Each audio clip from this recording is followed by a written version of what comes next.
during the game. Right, all along, yeah. And it was a game plan. That's right. It's a good plan, Yeah. obviously. And but it worked too good. It worked too good. But I just don't get, and this is why I got the hell no on them. I know everybody makes mistakes, and I'm not saying they shouldn't be making mistakes because it happens. They do make mistakes. Of course, with replay, they shouldn't be making as many as they do. But why not say, I freaked out. Right. They're not taking accountability on it. Now, if he would have said, I blew it, that'd been the end of it. They're blaming that big lineman that caught the pass. You gotta go up to him. Right. You're 6'8", and that guy is teeny tiny. Yeah, 300 pounds. Like you can't see him coming towards you at all. Do you ever do that any other time? Run up to him and do that? No.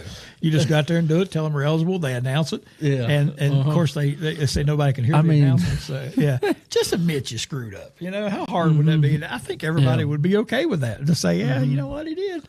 But that's the way the game goes. Yeah. Anyway, that was my last hell no. Let's get to yours now. I want to hear your hell yes. So my hell yeah, I know we've really probably never talked about this on this show.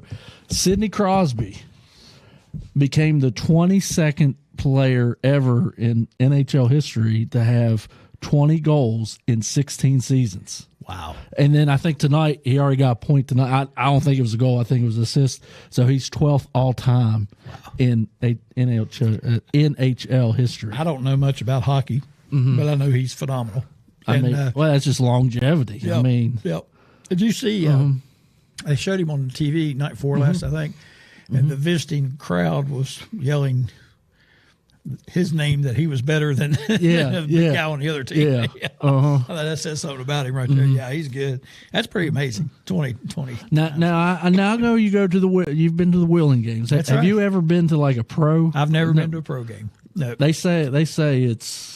My father told me one time he'd been to every pro sport there was to watch, and the very best one, even though he knew the least about it, the very best one to go watch was hockey. He said it was amazing and exciting, and just, there's big guys out there. I mean, you don't realize how big those dudes are. Yeah, right. And they can flat out move on them skates, and they knock a heck out of each other. It's fun. They say it's fun to watch.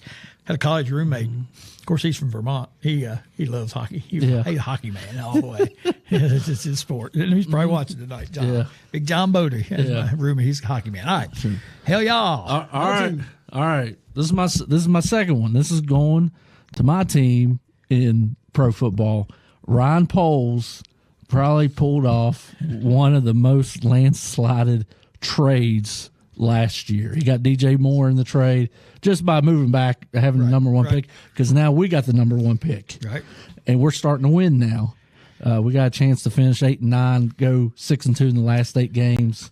Got a decision to do with Justin Fields. I was going to say we were talking about Flacco. What do you think about Fields now? I like Fields. Well, here's the thing. They're saying, like multiple people that know. Now, it's not Mel Kiper. Everybody listens to Mel Kiper. But other people are saying this number one pick is more valuable than last year's number one pick. So if we got that haul on that number one pick, what can we get on this number one pick? Yeah. I mean, that's definitely a one for next year. So that's setting up even next year. Yeah. And I like Justin Fields too. I think you ought to keep him. Well, he's doing this, and you got DJ Moore to throw to. If you give him another weapon on the other side of the field, you need to get him some linemen so they can. Well, the linesman better this year. So the guy they ended up drafting in the Carolina pick last year, Darnell Wright from Huntington, he's the highest grade rookie lineman on that this year. So I mean, they're starting to kind of turn a little bit. Yeah, and I agree with you. I think you got to use that number one pick for some haul. Yeah, to get them a haul. And we got the Packers this Sunday, so I'd love to.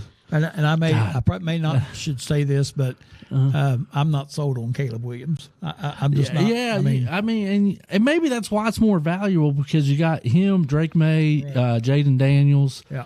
You're not even talking about this too. Bo Nix and Michael Penix. I'm telling you, Penix and Nix, and then J.J. McCartney. I mean, there's some talented quarterbacks in this draft. Yeah, there is. So maybe that's what makes it more valuable than last. I don't know. Yeah. I really don't know. Yep, it's hard to say. But we'll see what they do. It's going to be interesting to see what they decide to do. So it'd be fun to watch. All right. Hell no. Man, this really isn't sports related. You can't talk about your dates. I-81 traffic. Oh, God. Gosh. We were only on for about 4 miles last week, and in those 4 miles there was a wreck, and we were sitting there for an hour and 45 minutes. It's awful, ain't it? Yeah. It's awful. I always said you go on 64, like if you're going to Northern Virginia or something, you get on 64 and you drive, you might see 10 cars between Lewisburg and the Virginia line. You hit that Virginia line, hit 81, just like Indianapolis 500, man. Oh, here they come. Yeah. Crazy. Yeah. Crazy. That was, man, that may have been one of them. Going down to Charlotte, I never seen traffic like that going to Charlotte before. Yeah. It was ridiculous. And it's bad down through. I used to drive down to Georgia pretty frequently, and that traffic down through Charlotte and all was awful. Awful. All right, that's a good hell no right there. I agree with you. What about the man? Okay, staying with the bowl game. All right. And Sonny knows I was trying to get popcorn. He ended up stealing my popcorn, about half of it, Sonny. Not Sonny. Man, I had to walk by like 6 or 7 concession stands down there. I mean, it was like half the stadium before I got to a concession stand that had popcorn. I mean, like, don't get me wrong. I didn't mind having the Domino's pizza one right outside our section, but you would think, the next one be regular, have hot dogs and popcorn and peanuts and candy. No, I had to keep going. You might have to file complaint with the Duke's Mayo people. Of course, they didn't have anything. That was Carolina, but I tell you, that stadium, it's nice, it's nice. Yep, I've been in that one time or two. It is a nice one. Yep. Well, that's a good hell nah. Yeah, no popcorn at the concession stand until you had to walk halfway around. I mean, that reminds me of going to Old Pitt. I ended up missing Beanie's punt return on that. Yeah, Ooh. Yeah. I got in the Vanilla Crown after Beanie's punt return. Okay. I decided it was time to celebrate. Yeah. So I did. Not much, but I did a little bit. So, all right, that's a good segment, good conversation right there, and we'll keep doing this every week. That way, at least we can talk about what's going on in the sports world as time goes on. So, I want to mention one thing, and that is the New River CTC. Is that what it's called? What's the tournament called? Oh, the New River College going on? Yeah. CTC, right? The CTC is going on over in Beckley right now, and we want to make sure we announce that our good buddy Stevie Bragg will be participating for the Fayette County Special Olympics squad as they take on the Raleigh County squad. That game is tomorrow night at 5:30. So we want to make sure we got that on the air for Stevie tonight to let him know. Oh, yeah. We did it. Oh, Steve. Yep. Legend. He messaged me a lot. Yep, he messaged me a lot. He was telling me about the game, and I knew about the game, but he wanted to make sure he got the word out there. So we want to spread the word. Everybody needs to go on over and watch those guys. A lot of good basketball over in that tournament, and the Special Olympics guys they play every year in it, and it's always good entertainment as well. Yeah, right. So, all right, and also my good buddy Larry Hall watching for the first time tonight. That's a buddy of mine. We went out and celebrated New Year's Eve together. Hadn't seen him in years, so. Hey, I got a story. Of course, it's not this tournament, New River. I can't even remember. CTC. Last week you had the little general shootout or whatever, and we were in it. Right. Now our good buddy Charlie Houck, runs that. Anyways, we get there first night, and I'm standing there right beside the locker room door, and he comes over there. He doesn't introduce himself to Tez, but he's introducing. And shaking, he's looking right at me. He says, "Hey, I'm Charlie." I'm like, "Charlie, 2 weeks ago, we sat at the same table, 2 chairs away from each other. Like nobody know. Like it's crazy. He just knows me as a podcaster. He doesn't know me as a coach or as a great golfer. Not right. Last time I ran into him was at Calacino's, and he said the same thing. You're the guy that does that podcast thing. I was like, good Lord, man. Of course, I guess those people like him, I guess they just know so many people. Oh, they do. They do. Yeah. They don't pay attention to us peons. Yeah. They don't pay us peons any mind. So, that's pretty cool. Yeah, I saw where you had sat with him over at that. That's pretty neat. Pretty neat thing. But, yeah, I want to make sure I got that announced that was taking place. And, Stevie would be playing in it tomorrow. He said he didn't know if he's going to be playing. He told me either maybe the center, but he might also have to play point guard. He probably can. He can do it all. He can do it all. You know, he can do it all. All right, let's get a quick break in here. We come back. We're getting closer to our interview with the all great Eugene Napoleon, and we'll talk to him here just in a few moments. So stay with us. We'll return here on the Courtside with Coach Crist Show after these messages. Stay with us.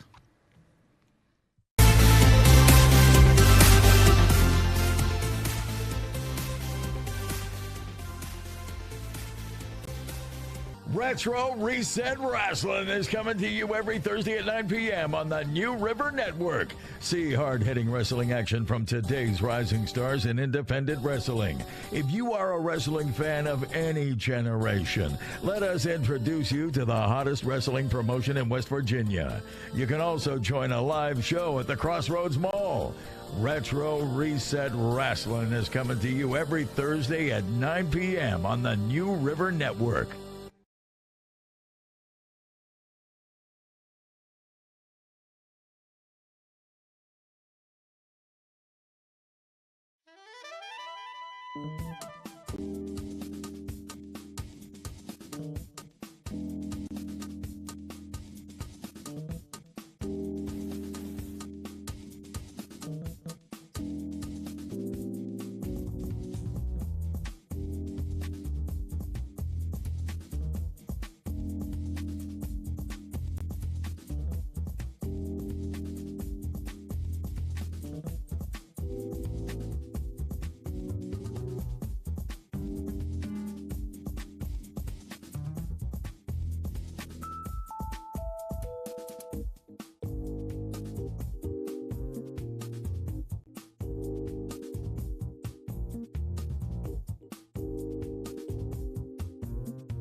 Welcome back to the Courtside with Coach Crist Show. Greg Crist, Dave Gorby here with you live from McGuffin's Mystery Hole out on Gatewood Road. While we were in break, we had a phone call. We have a phone call from an audience caller, and he has identified himself as the head of operations in the scouting department for the University of Michigan. His name is Jim Hairball. So, Coach Hairball, how you doing? Good evening, Coach. This is Jim Hairball, and I'm a first-time caller. Oh, God goodness, that didn't sound too good. That sounded like my cat. First-time caller. There's your drum roll and your cymbals. How about that? Sure, Coach. I just wanted to check in with you guys prior to the championship and get your thoughts on the upcoming game. Oh, my bad. That's what you're supposed to ask me. Yeah. Give us your thoughts. Let's just get this crap out of the way first. Let's get this cheating thing out of the way. Hell yeah, we cheated. How the hell else do you think we get these W's? They say if you ain't cheating, you ain't trying.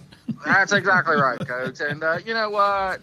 The coach only had to sit out 2 or 3 games because of it. Thank you, ESPN.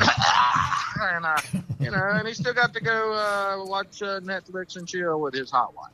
Come on. But listen, Coach, we don't need to cheat, especially versus Washington coming up. That coach. Booer.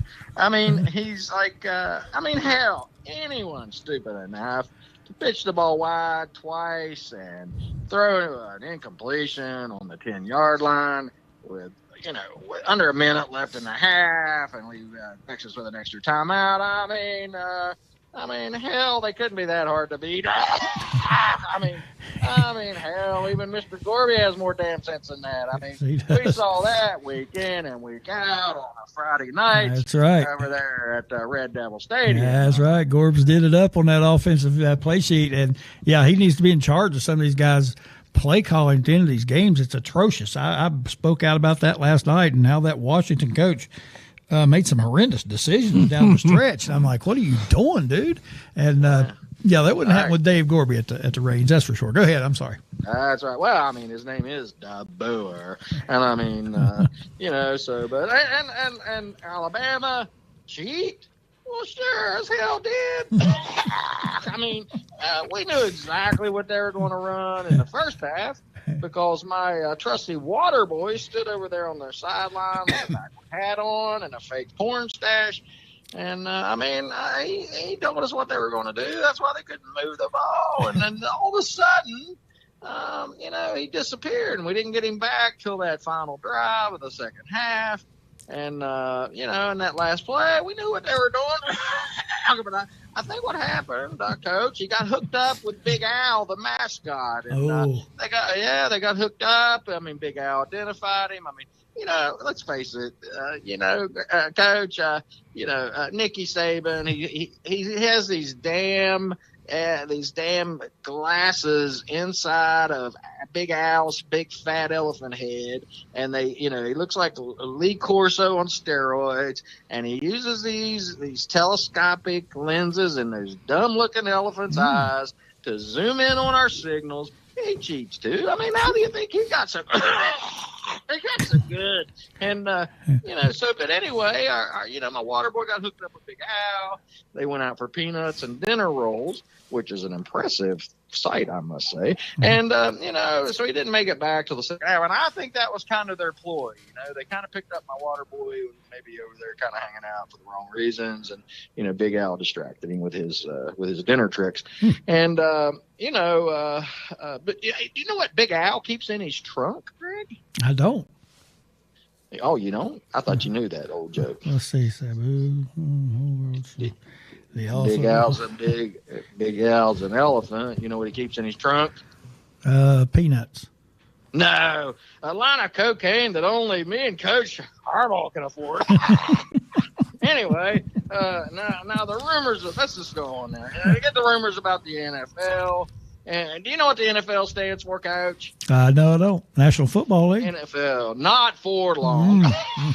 And that's exactly right. Because if I go up there with Jimmy Boy, he never stays anywhere more than a couple years. 3 years in NFL, he wins, he makes money, he goes back, makes more money, gets hot chicks, and we move on. And but there's no way he'd give up that $7.3 million salary and that hot wife for 3 more years in the NFL. And besides, with the NIL and this portal thing, I mean, it's way better in the college ranks now than it is in the NFL because, it's like college is like the NFL free agency without restrictions. Yeah, pretty much. I mean, the NFL is pretty much on an even playing field. Pun intended. But now we can cheat and it's legal. Kind of except for stealing the signs. Did I mention that Coach has a hot wife? You kin to Don Skaggs? Yeah, I know Don. That's my neighbor growing up. He had like black lung or something. He hacked and coughed all the time. Wow. That sounds like the only difference between me and Uncle Don is I don't chew backer and cough up the black lung and spit it out on the sidewalk with my backer. Anyway, Coach, I got to go. All right, Jim.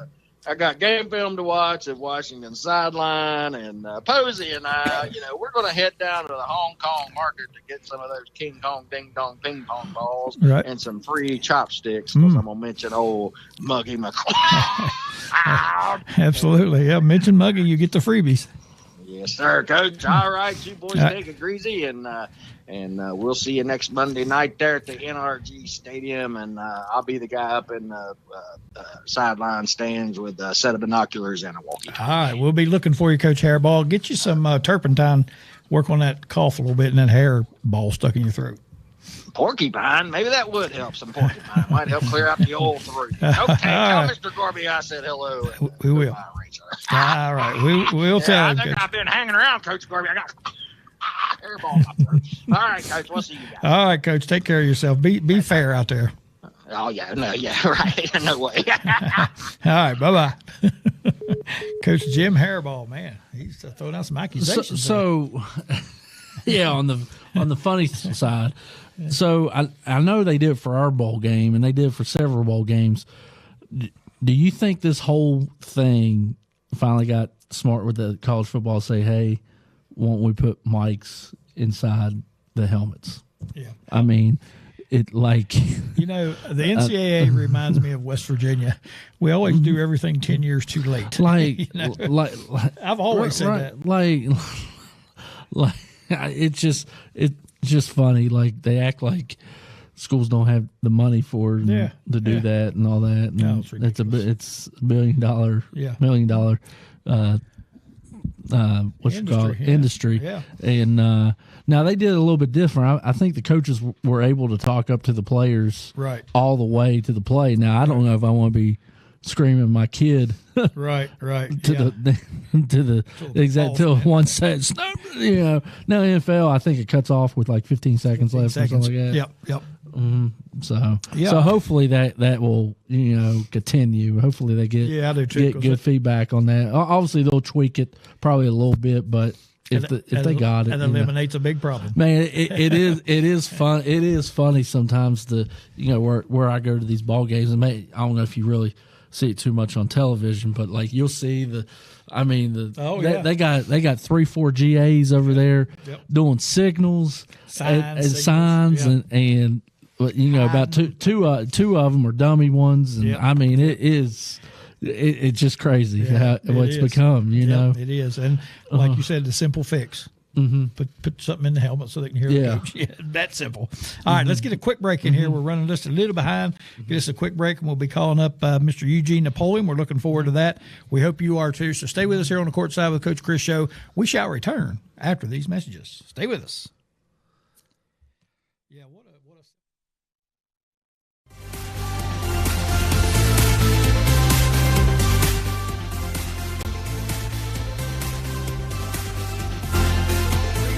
Wrestling is coming to you every Thursday at 9 p.m. on the New River Network. See hard-hitting wrestling action from today's rising stars in independent wrestling. If you are a wrestling fan of any generation, let us introduce you to the hottest wrestling promotion in West Virginia.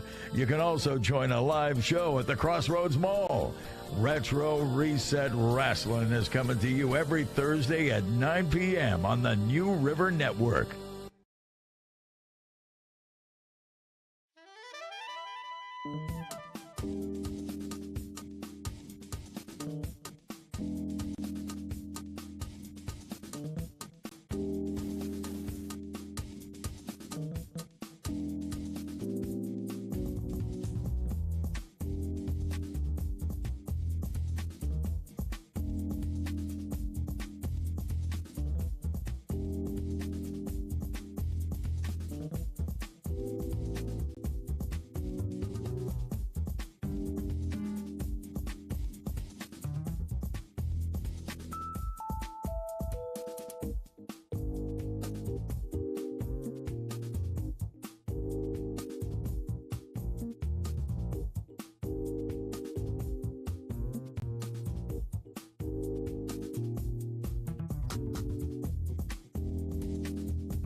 Welcome back to the Courtside with Coach Crist show. I'm Greg Crist. That's Dave Gorby coming to you from McGuffin's Mystery Hole out here on Gatewood Road tonight.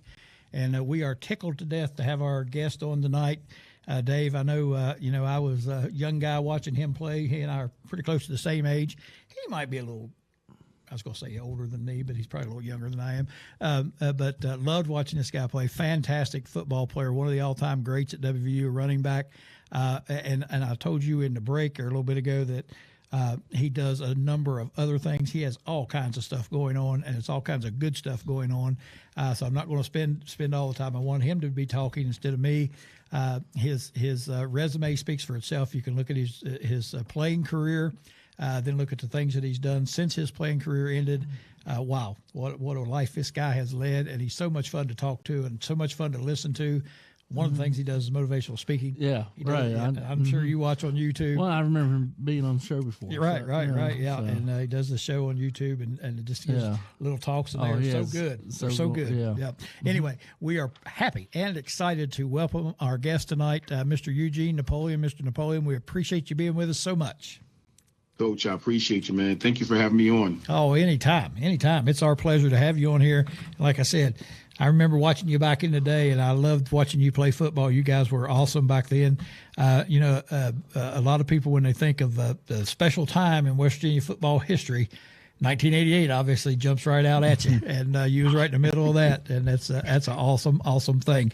WVU just finished up. I wanted to get your thoughts on this. I know I watch you on a lot of different platforms, and I hear you talking a lot of Mountaineer football. Obviously, you're in the know. You know what's going on up there. We just had our bowl game. We were very successful in that bowl game. I just wanted to kind of touch base with you and see, get your thoughts about the Duke's Mayo Bowl. Oh, I was very excited. Let me tell you something. The week prior to that game, I kind of anticipated, us coming out and playing very, very well in all three phases of the game. Right. But to see them come out right from the beginning and start fast, as soon as the game started, you hit them for, a nice long touchdown pass and run. You come back, you play really good special teams, you play really well on defense, all that stuff. Things that a lot of times when you have that kind of a layoff preparing for a bowl game, sometimes you can get a little bit sloppy. Right. And we didn't do that. We played very, very well. And a few people, North Carolina didn't have a lot of players. And, we had a few players we were missing as well. Yeah, some key ones.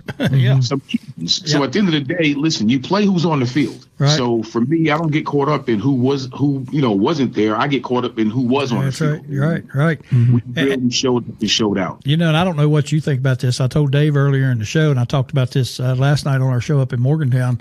I felt like, and I said before the game, I felt like West Virginia wanted to be in this bowl. They wanted to go down there and play. They were looking forward to it, and they were excited about it. I'm not so sure North Carolina was, and I think that played a big role in it as well. That West Virginia wanted to go down there and win, and they showed up. I'm not so sure North Carolina did. No, absolutely. And it's interesting because it's not really indicative of their program. Right. When you watch North Carolina over the years, they're well coached. They come to play every game. Yep. And I just think, unfortunately, when the expectations are one thing and you don't get that towards the end of the year, I don't think people understand how hard it is and difficult it is to win 8-9 football games. Right. It's very, it's very challenging. It's very difficult, especially now with the transfer portal and all this nonsense going on. Yep. So you get in the bowl game. To me, that's really a successful season. I don't care what bowl game it is. It could be the toilet bowl for all I care. Right. If you get into a bowl game, it's extra money for your university. Yes.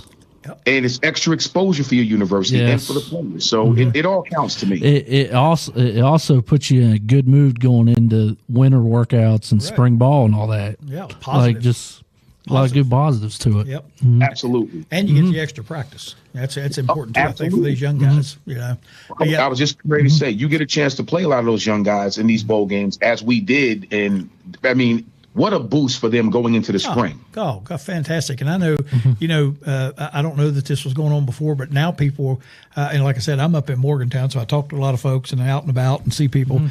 People are talking about next year already, and you haven't seen that in a few years. Now people are like, man, I think we're going to be pretty good next year. Well, you take this for example, just say Jared Bartlett, that was obviously a plan thing. I mean, it wasn't announced till after the bowl game, but Neil Brown, everybody knew that was going to be his last game. Right. So we got Tyreen Bradley in there. Yep.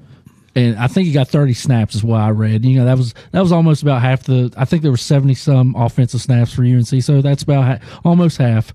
And I think he had like a top 6 PFF grade. You know, people go off that PFF grade, and he had a top 6 PFF grade amongst defensive players. And now I know that's just one game, but now we got film, we can work with him a little bit. You know, and he's got to be Bartlett's replacement, right? At that Bandit. So. Yeah, so important, important. I think people are excited about next year. You guys, now you didn't go to the Duke's Mayo Bowl. You went to the what was the Fiesta Bowl, I think, in the national championship game. Man. And what was I'm just curious to know, you know. And I went to just about every game that year. I didn't go to the national championship. My buddies went, but I didn't go. Couldn't afford it back at the time. But I'm just curious to know what it was like for you guys being there with all that hoopla surrounding everything and all the media and all that. How exciting of a time was that in your career? That had to be awesome. Unbelievable. I mean, first off, traveling with an undefeated team, everywhere you went, everywhere we went, it was almost like it was like rock stars. Right.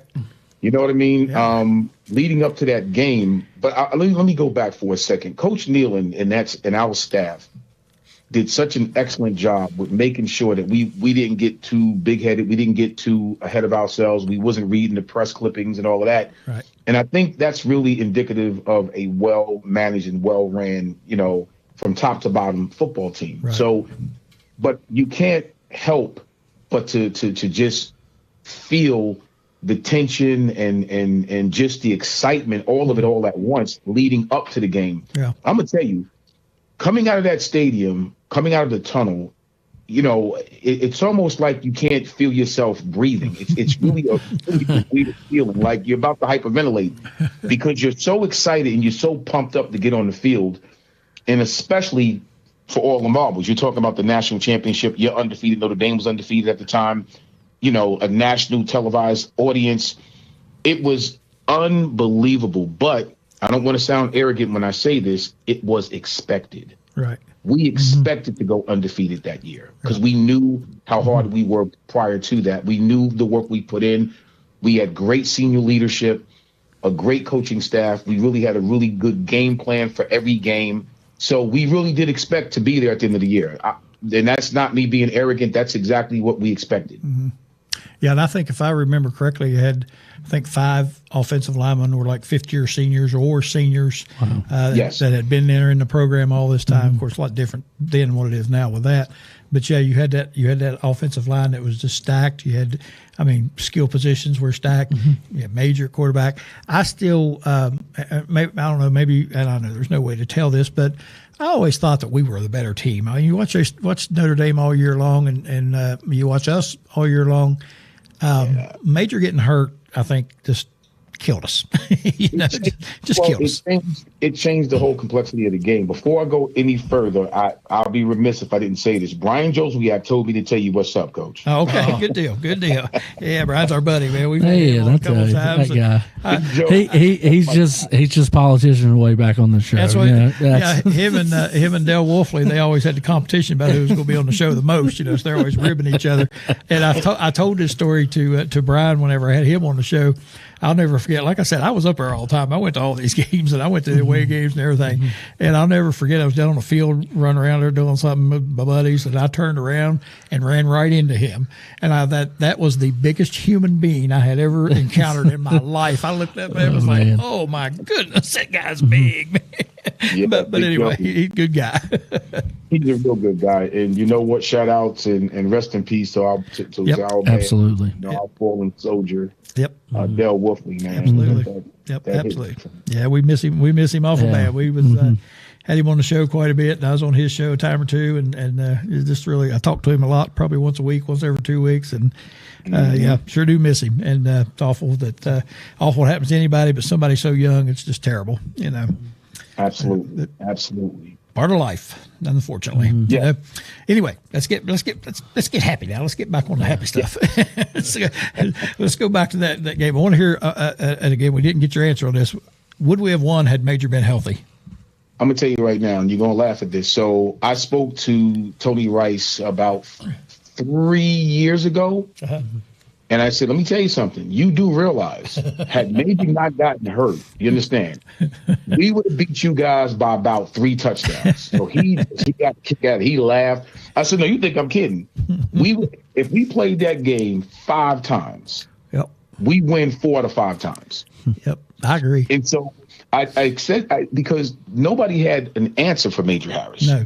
If you remember his stat line, Major was scoring anywhere between 3 to 4 touchdowns by himself. Yep. Yeah. Either 2 in the air, 2 on the ground, or 3 in the air, 1 on the ground.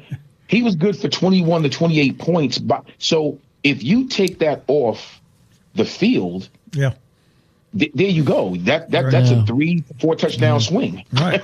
And not only that, they've got to account for him then. And you could tell during the game he just wasn't right. You could just tell he was hurt and he couldn't do what he normally done. They had to account for him during the game, which opened up things for guys like you and other folks, because the focus was on him so much. And I've always said, I can remember going to those games and it was just like when Pat White played. We didn't think about, what happens here if we don't get the first down? We're going to punt. What's field position? But we always knew he was going to get a first down because if the play didn't work, Major would run a busted play and he'd get 30. He just figured out a way to do it. And he was phenomenal. And I always felt like that just changed the whole complexion of the game. It was just tough to take. Tough to take. Oh yeah. Well, listen. Let me share this with you, which is interesting.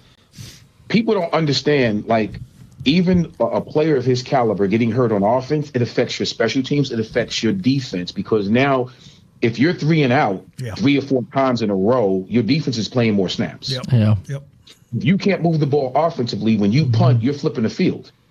Right. You know what I'm saying? Right. So yeah. People understand the complexity of that when you lose a player of his magnitude. You know what I mean? He Major Harris, in my opinion, I've never played with a more gifted football player. Yeah. And that's and I'm not saying it because, listen, he was that good. Oh, yeah.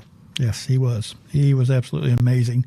And he was ahead of his time, obviously. Absolutely. And if he was there now, you'd be typical quarterback. Oh, now, yeah. And back then, the NFL teams didn't want a quarterback that ran because they didn't want him to get hurt. Mm-hmm. And I'll be honest with you. They didn't understand it. Right. So you're 100% right. He was ahead of his time. The traditional way of playing that position, when Major came into college football, he opened the door and opened the eyes for a lot of people. People didn't really understand the fact that not only could he run, you couldn't say that he was an athlete playing quarterback. No, he was a quarterback that happened to be a great athlete. Yeah. And there is a big difference. You know what I mean? So this guy can make every throw. Yep.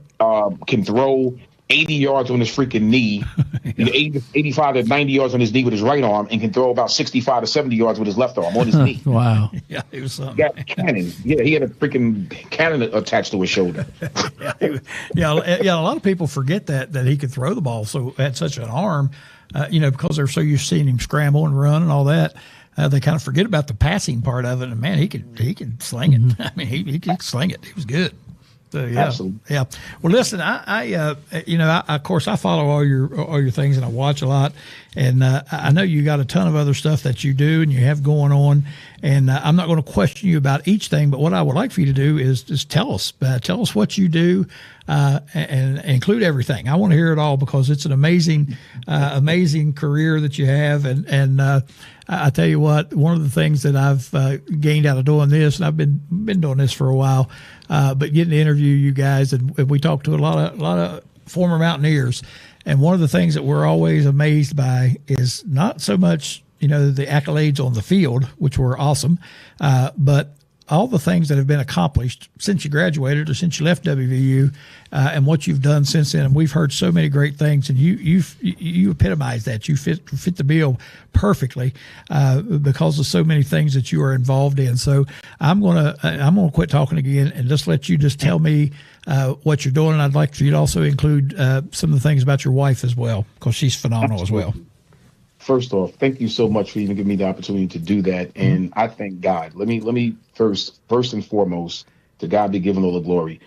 Everything that my wife and I have done over the last 28 years in business has always been with a focal point of great faith.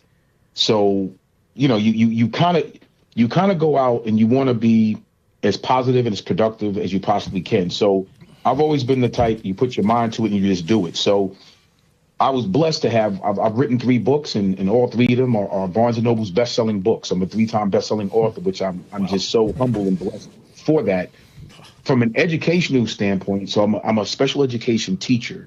This is my 26th year teaching at the middle school level. I've taught at all levels, elementary, middle, and high school. Wow. So I'm a 3-time award-winning Teacher of the Year. And last year, I won Governor's Teacher of the Year for the state of New Jersey. Awesome. Wow. So I will say this to you. I was a high school teacher for 32 years, and I taught special ed for a couple of years when I first started. For you to have taught that many years and be in a middle school, bless you. My goodness. Bless you. That's all I can say. And unless you've been there, you don't even know. Absolutely. But I've been blessed to kind of couple that with this, for instance, the current book, Reflections 2.0, it's actually a motivational quotes book, but it speaks to those particular quotes that's in that book. It speaks to some of the things that we're dealing with now, even in education, the social emotional aspect of it. So, dealing with kids, critical thinking and making better decisions and life altering type, quotes, they're all positive. So we use some of the teachers that are using my book. They use it as a breakout session, an icebreaker for their kids in the morning during language arts. Right. Gotcha. At every level. So I'm blessed, for that. The other pieces, the podcast stuff, the Napoleon's Corner, is just a positive, somewhere between 6, 7 to 8 minutes, less than 10 minutes of me just coming on every Wednesday and kind of talking about topics that I think kind of hit home, and it's really coming from a moral code and coming from a really good place. It may be topics that people may not want to talk about, which I don't mind diving into. And some of that stuff is coming from personal experiences or experiences that when you meet people in different walks of life. And I've been blessed to play at the professional level in the AFL and the CFL. I've been blessed to be currently in the music entertainment, part of it for 28 years. So, being in those fields, you meet just about everybody. When I retired from playing, I worked on Wall Street.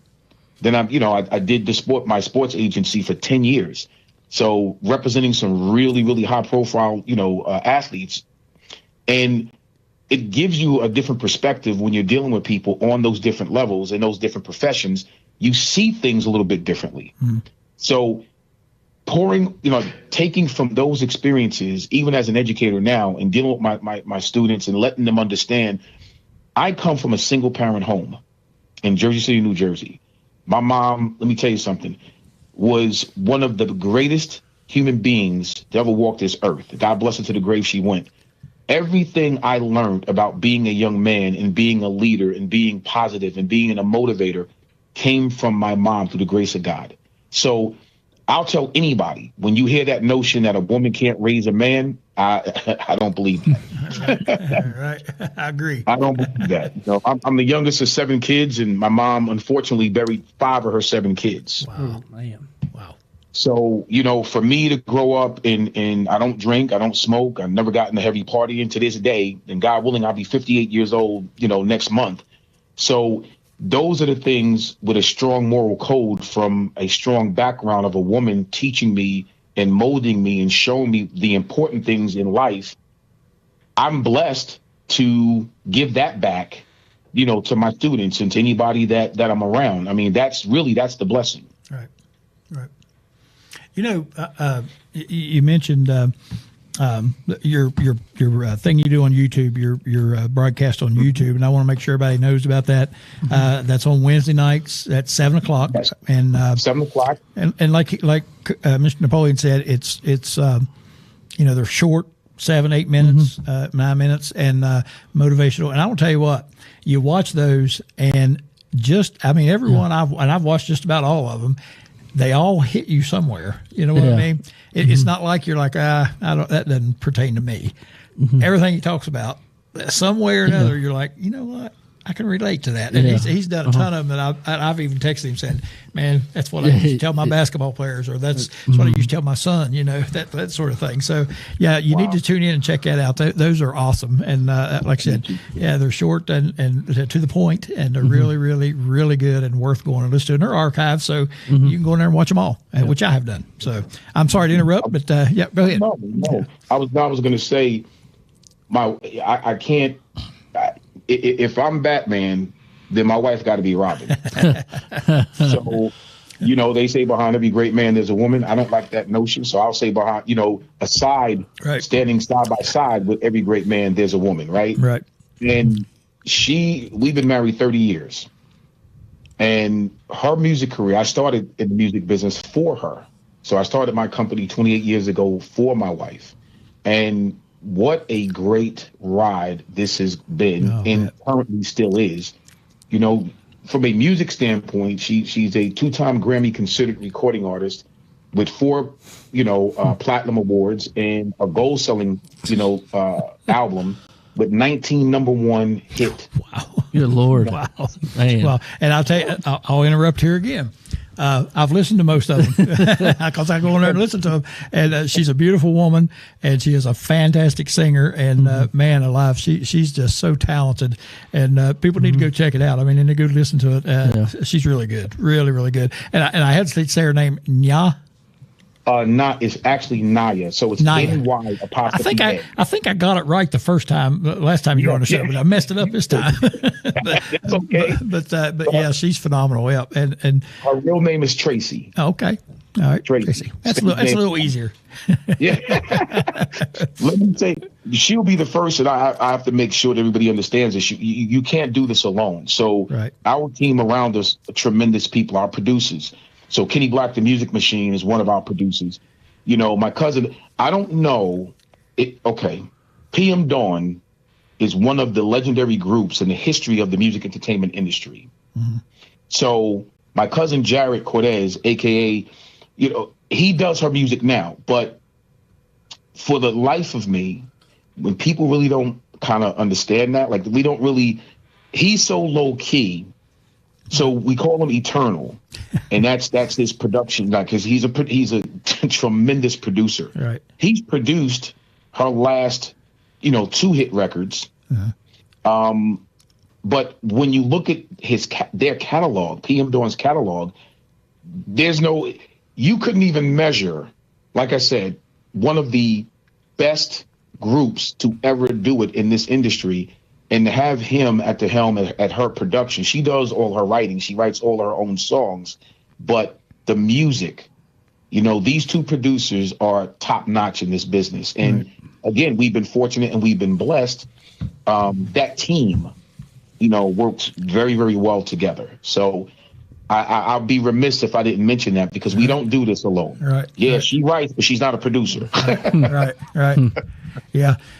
And I'm sure she might say, but in the end, I get up there with that microphone and I take care of business. Because she does.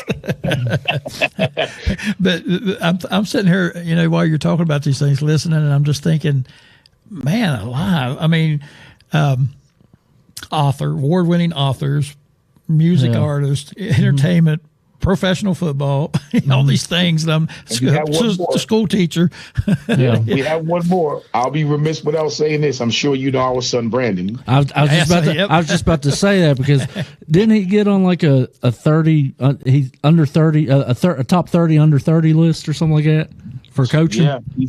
Yeah, he's the defensive back coach at University of Rhode Island. Yeah, awesome. And, one of the few coaches in the country that actually coaches the whole back end. So the safety, the nickels, and the corners. Wow. Yeah, I did see that where he done that. That's awesome. Unbelievable. I know you're proud of him. And I have a son who coaches college basketball, and I said it's just a thrill to see him, to go, because I coach basketball my whole career, and it's a thrill to see your kids, take that line. You don't always want them to do the same thing you did. You know what I mean? But when they choose to go in a profession that you were in, you had an influence on them, and that's exciting, especially see him succeed. And I know he's going to be successful. He's a fine looking young man. How many kids do you have? Just Brandon. Just Brandon. Okay. I didn't. I wasn't for sure about that. I was on the phone with him today. He's actually speaking. He's presenting Monday in Tennessee at the coaches convention. Awesome. Okay. Awesome. Yeah. Awesome. Is he as smooth operator, smooth talker, flamboyant, energetic as you are? He would like to think so. Well, I bet he is. I like to hear him. I bet he's pretty good. I bet he may not be as good yet, but I bet he's pretty good. He would like to think so. Listen, Coach, we got to get him on your show. Absolutely. Yes. Absolutely. Yes. You know, I think you had posted on Facebook something about him getting him doing the job and how proud you were and all those things. And I thought he'd be a good guest. How many? And then I forgot about it. You know, Rhode Island. What number school is it? Like Rhode Island. This was his first year, right? Yes, first year at Rhode Island. Last year he was at Sacred Heart. Okay. Okay. Awesome. Heck yeah, we'll get him on. That'd be awesome. That would be fantastic. I'd love to do that. Love to do that. I tell you what, again, I'm just amazed at the things I hear from these former Mountaineers and the things that they've accomplished in their lifetimes. I mean, he's younger than me. I'll go ahead and admit it. He's younger than I am. And listen to the accomplishments. I mean, I'm just amazed and it's just wonderful to watch and listen and see what you guys have accomplished. And man alive, you got a lot of irons in the fire. Do you ever just want to sit down and just hide and say, I need a breather? Oh yeah, I call it unplugging. Yeah, there you go. So you have to. So Coach, you have to. Yeah. Absolutely. Got to decompress. Absolutely. Your teaching career now. I'm curious to know this too. I know with all these other things going on, your motivational speaking and all those things. I mean, how do you balance all this? I mean, that's got to be a chore to still be able to work as a school teacher and then do these other things that you're involved in, and everybody pulling at you in all these different directions. How do you manage? How do you balance all that out? I'll be honest with you. You know, I think for me, I get bored rather quickly. So. Yeah. I have to, the way my brain works, I multitask very well. Always have, and again, that's a blessing. But ever since I was a young kid, doing 2 and 3 things, so I've gotten used to that. I like to look at it this way. Anything that you're doing that you love to do, I know people say it's cliche to sound corny, you're really not working. Right, so right. And you also, for me, my wife does so much. Me being the CEO of Nat Vision Entertainment, she's actually not only just the artist, but she's also the vice president. And that part of her career, I manage her, but really she's doing the bulk of the music side. Mm-hmm. So that really doesn't, of course we collaborate on everything, but she handles that piece, which is so important. That takes a lot of pressure off me. Right. The school part of it, I kind of do things like my lesson plans. I'll do my lesson plans almost 2 months in advance because I know with all the scheduling and all the other obligations. So that's the way that kind of works itself out. All the other stuff, the motivational speaking and those things, I'll kind of set it up where if I'm doing something, if it's once a month, I try not to let it interfere with, obviously, with too much with school. Right. We don't let anything, which is a beautiful thing, we don't let anything interfere in our home. So when things get a little bit hectic, we both know how to just shut it down for a minute. Right. You know what I mean? Right. Mm-hmm. Yeah, because you need to do that. Right. I have really good, and I thank God for this, really good, partners in certain facets. My RB33 collection, if you don't mind, Coach, I definitely want to speak on that for a second. Absolutely. So about 3 to 4 years ago, I was blessed with an opportunity to get my number 33 in the stores in West Virginia, right? Uh-huh. So, and on campus. That was literally a 3-year window. So it's so ironic how one of my students asked me a few months ago, hey, Mr. N, I want to get your jersey, your 33 jersey from, the West Virginia jersey. I called down to the store and they were all sold out. That was it. There was no, that was it. The timeline for that particular deal was up. About 2 years ago, I had the idea, I've always had the idea, RB33, because obviously RB was my position, running back. Right. 33 is my jersey number. I took the idea to a really good friend of mine, is a partner of mine, John Cherry, we call him JC. He's the CEO of a company called Optimum Human Performance. They do everything. So they manufactured my RB33 collection clothing line. Awesome. So that's who it's manufactured through, Optimum Human Performance. And when I tell you the concept of it was real simple, I wanted, obviously the fan jersey is a signature jersey, so it's already signed. Right. We got hoodies, varsity jackets, and we got so much more stuff coming. But that's easy because JC pretty much takes care of that. He runs that whole collection, among other things. So it's not that difficult. I mean, of course, we talk almost every other day or whenever we get a chance to talk about what's going on, the business side of it and all that. But it's not that hard for me. I don't have to be focused on the manufacturing part of it or anything like that. Right. The designs, he does the designs. He'll send me something. I'll say, yeah, I like this. No, I don't like that. It's an amazing thing. So that kind of helps to streamline all of the different things that I'm doing. I think, like I said, I thank God for my wife. The music side, I don't really have to worry about it as much because she takes care of that. Right. I take care of the teaching and the speaking engagements. Her and I have an academic thing that we have where we go out to schools and she'll perform 2 of her motivational songs.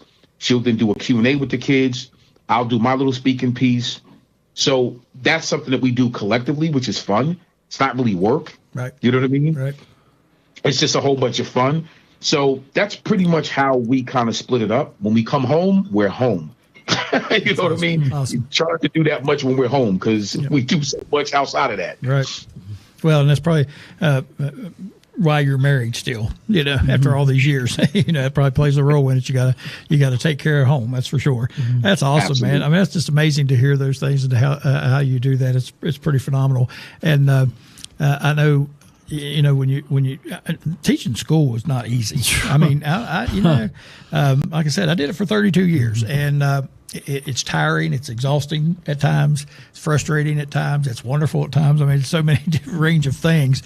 But for you to be able to do all these other things at the same time is amazing. And speaking of your RB33, we put the link. I think it should be up there. I can't see the monitor right now, but I think the link should be up there. It's up there. Yep, it is up there now. So if you're watching, folks, and you want to get on and check some of this clothing line out, do so. Indeed, do so. And check these books and stuff out too. I'm telling you right now, you will not be sorry. You listen to the music, get you the music and the book, and listen to the music while you're reading the book. There you go. There you go. There you go. I love it. It could be done better. Go in there and snatch your RB33 hoodie, jacket, jersey, whatever. Yep. While you're reading the book. Yeah, that's right. You got multitask like I named here, right here, man. That's right. Go get your jersey on, get your hoodie on, and keep yourself warm. Absolutely. Do you get back to West Virginia very often? I haven't the last 2 years, only because we went to, when Brandon was at Sacred Heart, we went to a few of the games there. Hopefully we'll get a chance to go to a few of the games here now that he's at Rhode Island. But it's been tough. I plan on, God willing, I'm going to make it my business to get there. I want to get to at least 3. My goal is to get to at least 3 home games this upcoming season. Right. Right. That's my goal. Yeah. I want to see the young guys up close and personal. Skylar Callahan and I, we do the College Game Day show. Right, yeah. So I had a chance to there's another thing he does, by the way. I watched that too. Yeah. Well, I'll be remiss not to mention that, but we do that, and I also have Relatively Sports, which is my own show where I bring on guests and things of that nature. Yep. But I've had a chance to interview some of our recruits, and man, they're really fine young men, Coach. Right. They really are. Right. Yeah, that's cool. High character young men. So I want to get a chance to get down there and see them play in person. Yeah, I was coming home from Morgantown. I'm working up in Morgantown now. I live in Southern West Virginia, but I'm working up in Morgantown at a veterans recovery place that we started. And I was on my way home one day, and you guys were talking about. I was listening to your college football take, And you said something really funny. I can't remember what it was, but while I'm driving, I shouldn't have done this, but I sent you a text message while I'm driving and said that was hilarious. Whatever you said, I don't remember exactly what it was now, but that's good stuff to listen to too. All these things, and like I said, the motivational spots, the podcast or the broadcast you do with your own show, that's a good show.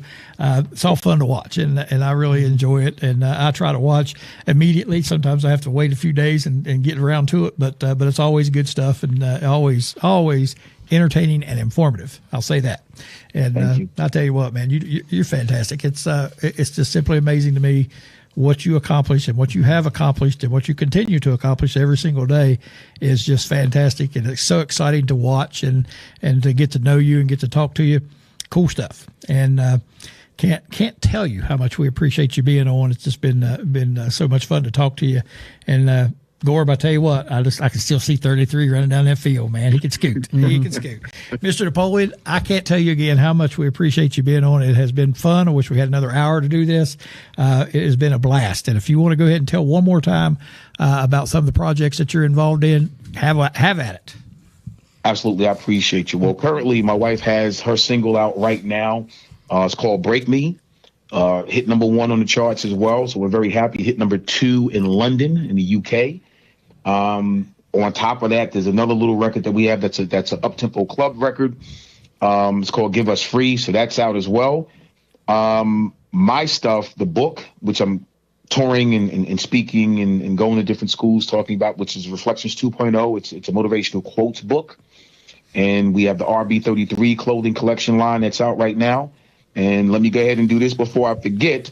If you, my social media, Facebook is Eugene Napoleon. IG, it's Eugene Napoleon number 33. And on X, it's at Eugene Napoleon number 2. And my wife's stuff at Facebook, hers is Tracy Napoleon -Naya. Her IG is T._Napoleon. And her X page is at Tracy Napoleon. So if you can hit us up on any one of those social media platforms. And I answer all my stuff directly. I don't have anybody answering those things for me. Yep, so I vouch for that. Yep. I don't believe in that. I really thank God that people reach out to me. So listen, if they have the time to post or something, I definitely have the time to reach back out. And I just want to thank the fans and thank you, Coach, for having me on. I really appreciate it. Oh man, I'll tell you what, it was absolutely our pleasure. And I hope and pray and I plan that we can do this again. In the near future, we look forward to it. And again, thank you so much for being with us tonight. Absolutely. You take care. You already know how I'm going to end this, right, Coach? That's right. Go for it. Let's go, Mountaineers. There we go. Yes, sir. There we go. All right, Mr. Napoleon, we will talk to you soon. Thank you so much. All right, take care. Bye-bye. Bye-bye. Eugene Napoleon. And like I said, Gord, see him running down that field, man, he could play. He was a baller, man. People don't realize how good these guys were. I mean, that team, they played in the national championship, so you know that's pretty good. Yeah. But he's one of these guys who a lot of people consider one of the great running backs that we've had, but you didn't hear a whole lot about him because you had Major Harris and you had some receivers. Who was the running back that always dove over the pile on that team? Maybe we should have asked him. Yeah, you probably should ask him because I can't recall. Hold up, I'm gonna have to. Go ahead and look it up. See, I can't recall. I wanted to ask him. I don't know if he played in this or not. I think he was there 87, 88, and 89. Now he transferred in, right? Yeah, he started at Pitt. Okay. Yeah, he was a Dorset fan and went to Pitt. And he said as soon as he got to Pitt, he talked about this the last time he was on. He knew that it wasn't a good fit. He could just tell. And he said when he went down to Morgantown, he knew the opposite. That immediately it was a great fit. And that's when he headed to Morgantown. So thankful for that. Yeah. A.B. Brown. A.B. Brown was a good one. Yes, sir. Or was it Craig Taylor? Who? Craig Taylor was a fullback. They always seemed like there was a goal line. They jumped over the pile. I thought it was AB was more of a slasher. AB was a heck of a running back. Yeah, he was a good one. That might have been Eugene. I don't think it was Eugene. I don't think it was Eugene. I think it was one of those. I think it was either Brown or Taylor did that. Yeah, Craig Taylor was a fullback, I'm pretty sure. A.B. Brown was a halfback. And, positions were kind of different back then. They played like a full house backfield, that kind of stuff. So it's kind of hard. I'm just looking. Shoot, you had Reggie Rimbert on that team. Awesome receiver. We talked about NFL officials on here. Grannis Bell was on. Grannis Bell, that's who we need to try to nail down. Yeah. We'll ask Grannis some of these questions. Hey, why don't y'all just admit it when you make a mistake, Grannis? I'll ask Eugene if he can get a hold of Grannis Bell for us. Oh, man.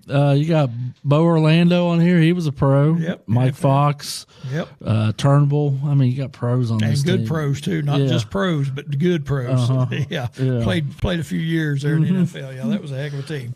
All right, we're out of time. We're way out of time. We started a little bit late. We're having fun. That's right. We ran over a little bit. The only one that gets in trouble for it's Darren. I mean, you don't get in trouble for it. So we don't care if we run over, do we? They just had to park on the right side. That's right. As long as we park on the right side, everything's good. All right, that's going to do it for tonight. We appreciate you guys joining us. We hope you enjoyed this extended version of the Courtside with Coach Crist show. I don't know, Darren, before we go, do you have basketball games coming up anytime soon, or you're working on them? Tomorrow night, and you're doing the Oak Hill? No. Princeton and Pikeview. Princeton, Pikeview. Okay, heard that. Tomorrow night, Princeton and Pikeview. That should be a pretty good get. No, well, maybe not. Yeah, probably not. After I think about it a minute, probably not. But it might be a good one. Who knows? Mercer County. Two teams beat us. Beat y'all, yeah. But y'all played them. I mean, y'all battled. Y'all should have won the Princeton game. Y'all had a lot of chances there and just couldn't. Well, you had at one point you had a 6-point lead with like 4 minutes to go, and next thing you turn around, we were behind by 7. You know, and they went on like a 13-2 run on us. All right, we'll talk about that another time. All right, that's going to do it for the Courtside with Coach Crist show. We appreciate you joining us tonight. We appreciate our guest caller Jim Hairball. We appreciate Muggy McLeod, and most and foremost, we appreciate Mr. Eugene Napoleon for joining us. What a fun person to talk to. What an amazing guy. Just an amazing guy. And so we'll definitely get him back on here again. He's always got stuff going on. It's always fun to watch. You need to get on the internet and tune into some of this stuff, though. His motivational spots are awesome. And his show is good. He has good guests on there. It's fun to watch and listen to. His wife singing is fantastic. I mean, it's all good, man. It's all good. I got to get the book. I haven't got the books yet. I need to get the books and look at them. And the Reflections 2.0, I think, was the last one. That's the motivational book that he has. So I need to get that. Anyway, enough of this jabbers. We're going to go for tonight. We'll be back next Thursday night, as far as we know from now. Supposed to get some snow, Gorb, so we're going to watch. It might be more freezing rain. I know. I don't know what's worse, getting a pile of snow or freezing rain. Yeah. Well, I don't want either one. I want to go south is what I want to do. All right, that's going to do it for the Courtside show tonight. We appreciate you joining us. Good night, everybody.